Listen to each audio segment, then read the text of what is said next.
इस लेक्चर में हम वेक्टर कैलकुलस के यूज़ के बारे में थोड़ा जानेंगे जो फिज़िक्स में आम तौर पे किया जाता है। यदि आप वेक्टर कैलकुलस की यूटिलिटी को फिज़िक्स में समझ जाएंगे तो आप फिज़िक्स आपके लिए बहुत अधिक आसान हो जाएगी।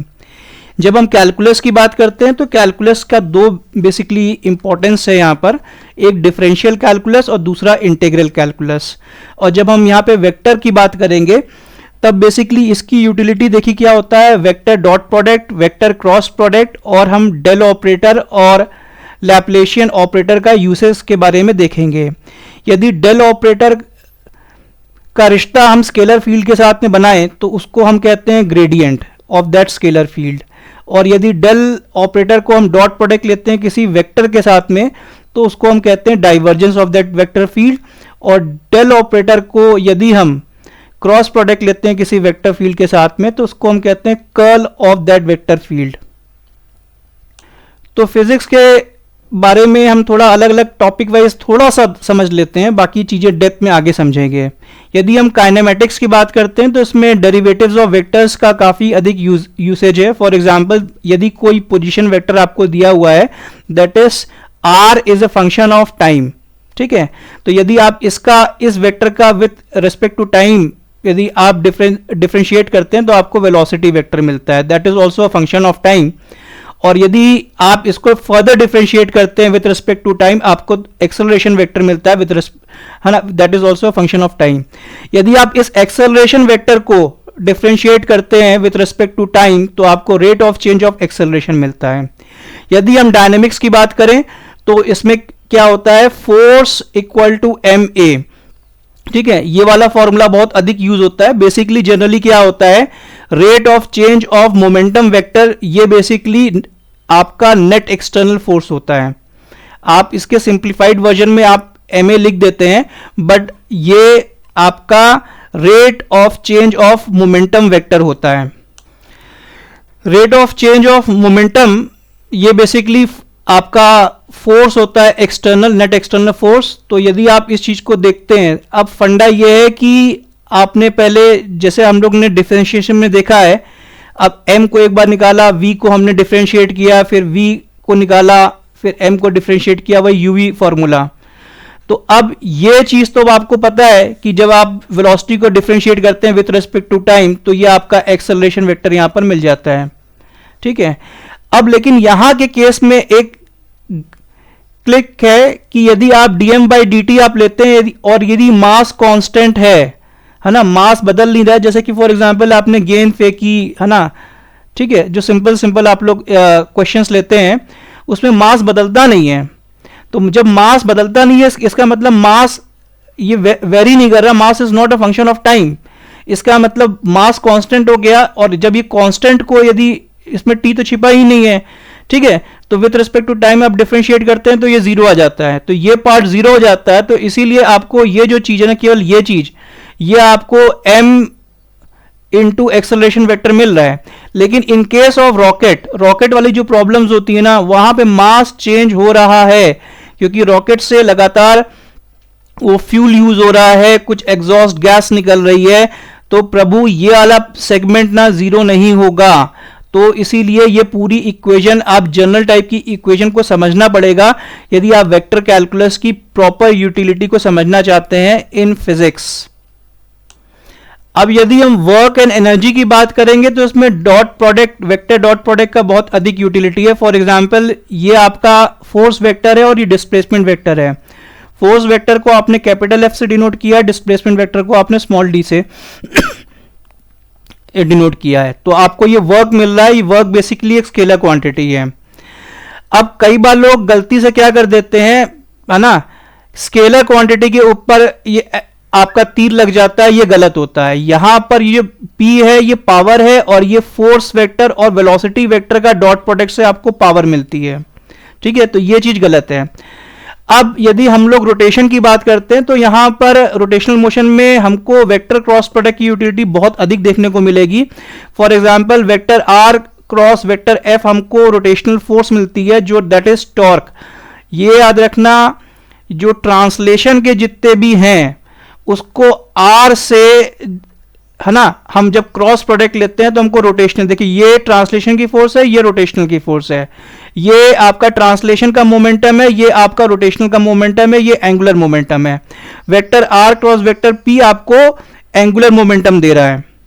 जब हम ग्रेविटेशन की बात करते हैं तो देखो यहां पर भी ग्रेडियंट और डाइवर्जेंस का बहुत अधिक यूज है। देखो ये ग्रेडियंट, डाइवर्जेंस और कर्ल जैसा कि मैं बता दिया हूं, इसमें डेल ऑपरेटर का यूटिलिटी है। ये बेसिकली आपका डेल ऑपरेटर है, ये एक वेक्टर क्वांटिटी है, ये एक ऑपरेटर है, ठीक है, और इसके ऊपर एरो ना चिपका देना, ठीक है, ये अपने आप में बिना एरो के ही ये शक्तिशाली है।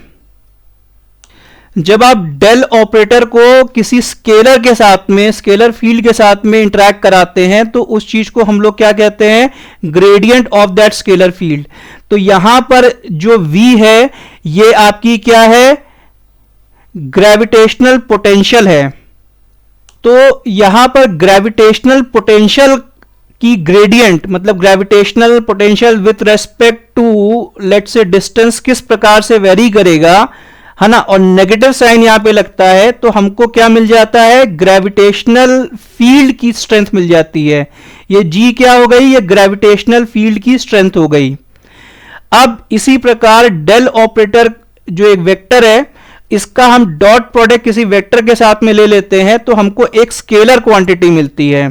फॉर एग्जाम्पल यहां पर हमने ग्रेविटेशनल फील्ड स्ट्रेंथ के साथ में हमने लिया डॉट प्रोडक्ट डेल ऑपरेटर का, तो इस चीज को हम लोग बोलते हैं डाइवर्जेंस ऑफ ग्रेविटेशनल फील्ड, ठीक है। तो अब हमको इसमें क्या मिला, इसमें हमको मिला -4 पाई कैपिटल G और रो। इसमें जो कैपिटल G है वो आपका यूनिवर्सल ग्रेविटेशनल कांस्टेंट है, और ये जो आपका रो है ये बेसिकली आपकी मास डेंसिटी है। तो बेसिकली इस रिलेशनशिप से हमको क्या पता लगता है, इस रिलेशनशिप से हमको यह पता लगता है कि ये जो ग्रेविटेशनल फील्ड है ना, देखो बात हो रही है डाइवर्जेंस की, तो ये फ्लो करेगी, फ्लो आउट करेगी out of region of high mass density. जहां पर ये मास डेंसिटी अधिक है वहां से तो ये फ्लो आउट करेगी, और जहां पर ये मास डेंसिटी कम है वहां पर वो क्या करेगी, flows into the region of low mass density। अब फिर से इस बात को समझ लो, जब भी किसी स्केलर फील्ड के पोटेंशियल की बात करते हैं उसको with respect to some distance हम डिफरेंशिएट करते हैं, ठीक है, और डेल ऑपरेटर जब आ गया पिक्चर में तो हमको कोई वेक्टर फील्ड मिलेगी। अब स्केलर फील्ड को वेक्टर फील्ड में उसने कन्वर्ट कर दिया, ठीक। अब वेक्टर फील्ड को जब हम डॉट प्रोडक्ट ले लेते हैं डेल ऑपरेटर के साथ में तो हमको एक स्केलर क्वांटिटी मिल जाती है।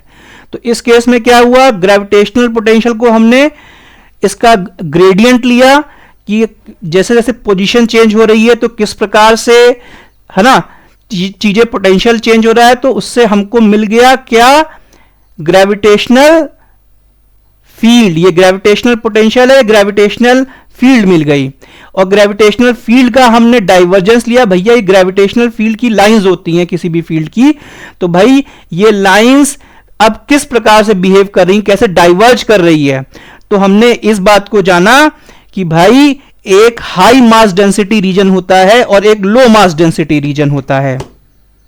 और जो हाई मास डेंसिटी रीजन होगा वहां से देखो, जहां ज्यादा डेंसिटी वहां से क्या होगा, फ्लो आउट होगा कि फ्लो इन होगा। तो हाई मास डेंसिटी रीजन से ग्रेविटेशनल फील्ड फ्लो आउट करेगा, और लो मास डेंसिटी रीजन से वो क्या होगा, वो उसमें फ्लो इनटू करेगा, क्या, ग्रेविटेशनल फील्ड।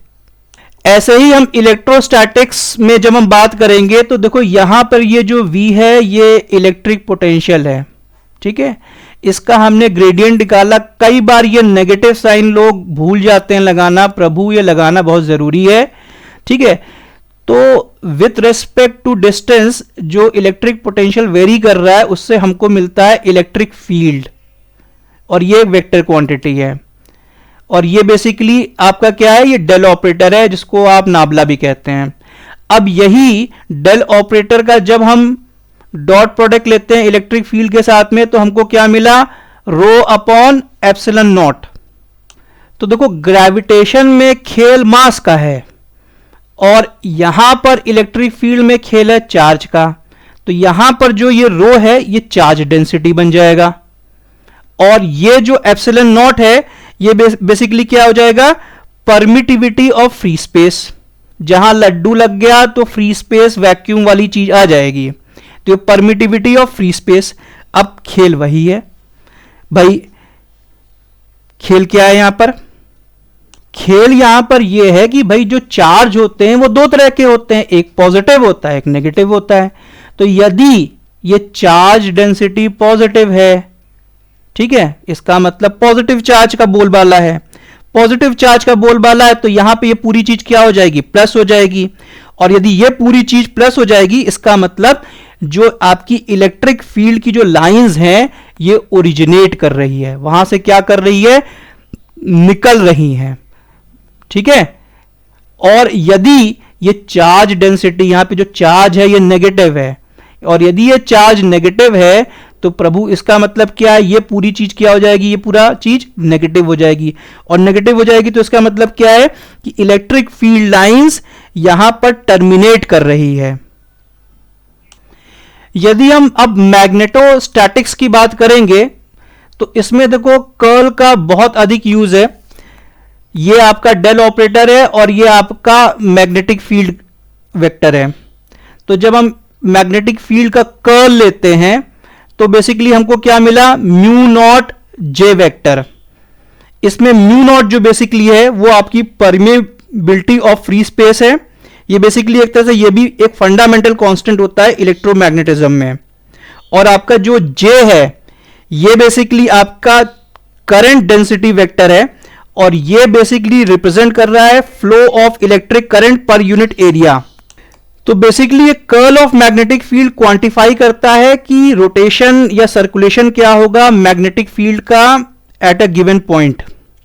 ये बेसिकली आपको डायरेक्शन और मैग्नीट्यूड भी देता है रोटेशनल मोशन का, है ना, ऑफ मैग्नेटिक फील्ड। और इससे हम लोग काफी हद तक समझ पाते हैं कि मैग्नेटिक फील्ड, है ना, कैसे जनरेट होते हैं और कैसे इंटरैक्ट करते हैं मूविंग चार्जेस के साथ में। आसान शब्दों में आप समझो तो देखो डेल ऑपरेटर स्केलर फील्ड के साथ में क्या होता है, वो ग्रेडियंट स्लोप निकालता है स्केलर फील्ड का, जिससे हमको वेक्टर क्वांटिटी मिलती है। और जब डेल ऑपरेटर को यदि हम किसी वेक्टर क्वांटिटी के साथ में डॉट प्रोडक्ट लेते हैं तो बेसिकली ये दिखाता है कि वो जो वेक्टर फील्ड है किस प्रकार से उसकी जो लाइंस हैं, है ना, जैसे इलेक्ट्रिक फील्ड लाइंस हैं, मैग्नेटिक फील्ड लाइंस हैं या ग्रेविटेशनल फील्ड की लाइंस हैं, वो कैसे डाइवर्ज कर रही है कि कन्वर्ज कर रही है, मतलब फ्लोज आउट कर रही है कि फ्लोज इनटू कर रही है, ठीक है। और जब हम लोग क्रॉस प्रोडक्ट लेते हैं डेल ऑपरेटर का किसी वेक्टर के साथ में, फॉर एग्जांपल ये आपका कोई भी वेक्टर हो सकता है, जैसे कि इलेक्ट्रिक फील्ड का वेक्टर हो सकता है, मैग्नेटिक फील्ड का वेक्टर होता है, उस केस में देखो प्रभु क्या होता है, ये एक तरीके से आपको इसके रोटेशन की बात बताता है कि रोटेशन क्या होगा, सर्कुलेशन क्या होगा उस वेक्टर फील्ड का at a given point. Electrodynamics में बहुत अधिक कैलकुलस और वेक्टर कैलकुलस की यूज है, वेक्टर्स का और कैलकुलस का। फॉर एग्जांपल मैक्सवेल इक्वेशंस के लिए हम अलग से पूरा डेप्थ में समझेंगे। और यदि हम फ्लूइड डायनेमिक्स की बात करते हैं तो इसमें भी डाइवर्जेंस और कर्ल का यूज है। और हीट ट्रांसफर में खास तौर पर हम लोग ग्रेडियंट ऑफ टेम्परेचर को देखेंगे। Is this point clear?